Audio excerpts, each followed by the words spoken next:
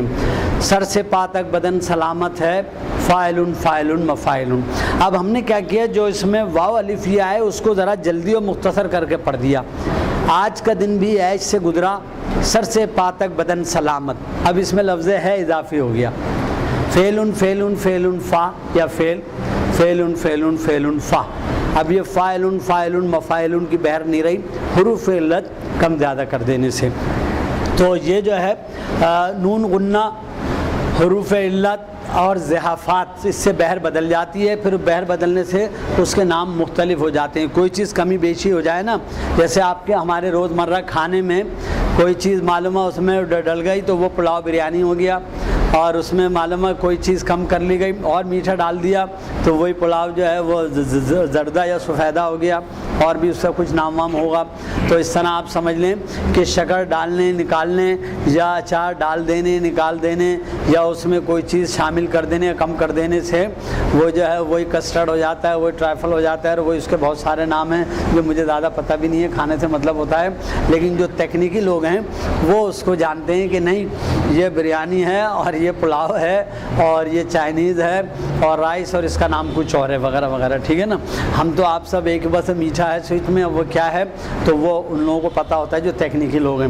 تو بارہ آپ یہاں یہ بھی سمجھ لیں کہ کسی رکن کو کم زیادہ کر دینے سے، حشو آ جانے سے، زحف آ جانے سے بہر اور اس کا نام بدل جاتا ہے۔ جی آپ اچھا چند معروف اور مستعمل اور مروج جو بہرے ہیں اس کا نام حزج، رمل، مسمن، مسدس، محذوف، غیر سالم۔ محذوف وہ ہیں جو ایک آدھ ضعف ڈال دیے کمی بیشی اس کو سنبھالنا، غیر مستحکم غیر سالم بہر ہوتی ہے اس کو ذرا سنبھالنا مشکل ہوتا ہے۔